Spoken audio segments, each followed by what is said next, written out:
All right, today on Bow Wars, we're comparing two of the most expensive bows for 2025. We've got the Bowtech Virtue versus the Hoyt Carbon RX9 Ultra. So in this video, we cover everything and we do a bunch of extensive testing. We're covering the specs, the features, the tuning, the draw cycle, the valley of the bow, the grip of each of the bows, the back wall, post-shot feel, speed, and of course, accuracy with grouping out to 30 yards. So thanks for joining me today, guys. I'm Zakk with Extreme Outfitters, and the new Bow Wars series has been absolutely fantastic. It allows us to put these bows head to head. So as you'll notice, both of these bows are built similarly, but they are slightly different. On the Hoyt, I've got a Excel driver, the Hoyt edition, and then we've got the Hoyt QAD MX2 rest, and then a 10-inch stabilizer. Over to the Bowtech Virtue, I also have an Excel driver, but this is the standard mounted option. I opted to not go for the center mass technology on the Bowtech. I like the standard option a little bit better than I personally do the center mass sights. On it, we've also got our QAD MX2 rest, and then we've got Bowtech's 10-inch stabilizers. Out of these bows, they are both set up and tuned with an Easton 5.0. This arrow is right at 418 grains. So that's the speed, the testing, and the tuning will be all done with that particular arrow. All right, getting into the specs of the Hoyt RX9 Ultra. It's got a brace height of 6 3/8 inches. It's got an overall ATA length of 33.5 inches. Draw weight options from 40 to 80 pounds. Draw length options, 26 to 31 inches. It's got an overall weight of 4.3 pounds.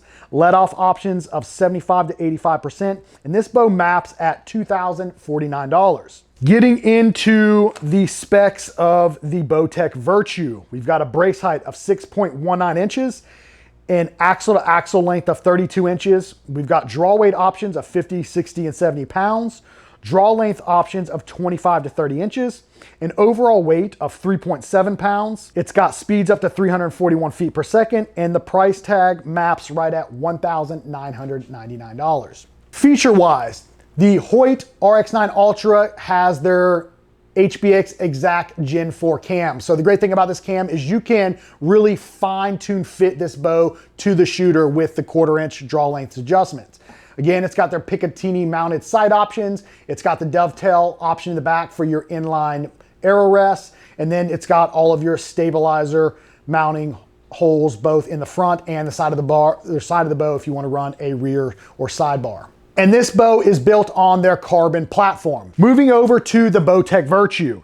This bow is built on their Aeromag magnesium riser. So lighter than aluminum, but it's supposed to be stiffer and more rigid.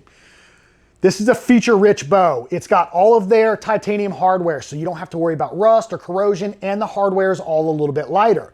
Moving into their cam, they've got their flip chip technology, so you can run this bow on either a comfort or performance setting. So if you want that little bit smoother draw cycle, you run it on comfort. If you want it faster and more aggressive, you can run it on that performance setting, and you typically gain about 10 feet per second.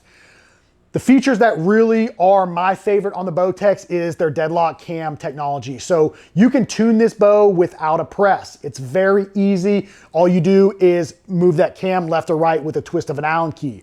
You've also got their time lock feature as well as their grip lock feature, so you can adjust the grip of this bow to your liking. Again, they've got their center mass technology if you want to run their integrated sight. They've got their dovetail option in the back if you want to run an integrated rest, and then of course their stabilizer holes, or stabilizer mounts, excuse me. Okay, when we talk about tuning of these bows, the biggest concern with Hoyt is the tuning capability, right? You still have to take the axles out of this bow. Not a problem. It does, however, require a press. So in order to tune this bow, you need to put it in a press, knock out the axles, and take and put in whichever shim you need in order to correct the tear on this bow that you're getting out of this bow. So this bow was set up, arrow was level through the burger hole, and the center shot was set at 13/16 from the riser. Fortunately, I did not have to shim this bow when setting it up. I ran the stock gray shims in it. I got a slight knock right and was able to make the adjustments within the rest.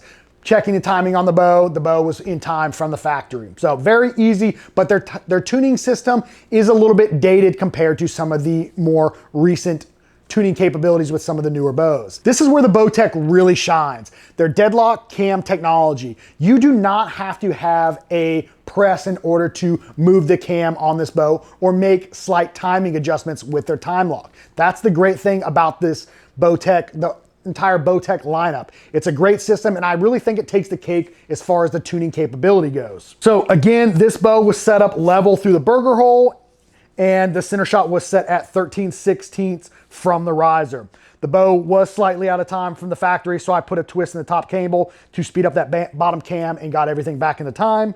And then I put my first shot through paper, and I got a slight knock right, about 1/4 inch. So I made a small counterclockwise adjustment in both the top and bottom deadlock cams. And second shot, it was a little bit too much of adjustment, and I got a slight knock left. So I made a small adjustment in the top cam to bring it back a little bit, and the third shot was a perfect bolt hole. So the tuning with the Bowtech Virtue, incredibly fast, incredibly easy.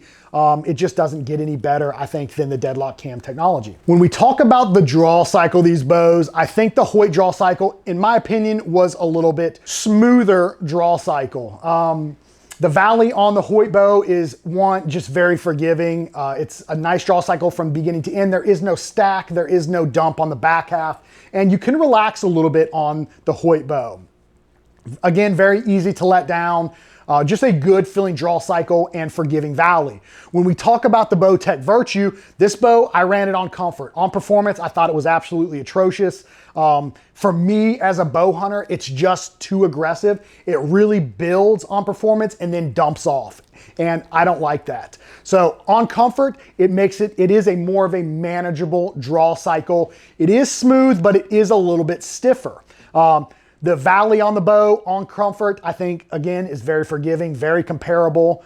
And personally, if I was going to shoot the Bowtech Virtue, I would run it on comfort in order to get that little bit smoother, more consistent draw cycle that doesn't build and dump. It's pretty consistent all the way to the back until it rolls over into the cam, and then it holds very nice with a nice forgiving valley. When we talk about grips for these bows, I don't think either is a bad grip, but I think the Bowtech, as far as features goes with the grip and adjustability, I think the Bowtech kind of wins as far as grip goes with their grip lock technology. You can fine tune the angle of this grip based off the shooter. So if you're a high wristed or low wristed shooter, you can really fit that grip to the individual.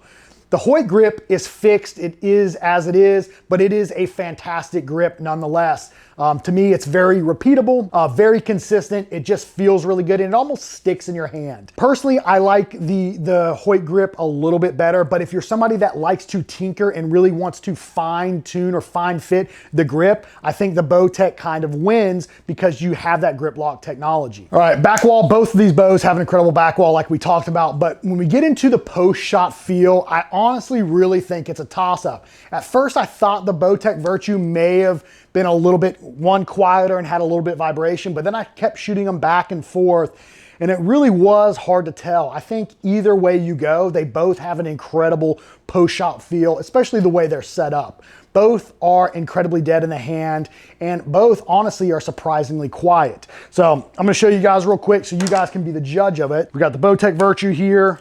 I do got a mic right on me, so you will hear the bow go off. Bowtech Virtue shoots incredibly well, and the post-shot feel on it honestly is fantastic. I love the way this bow feels. But I'll let you guys compare it to now the Hoyt RX9 Ultra.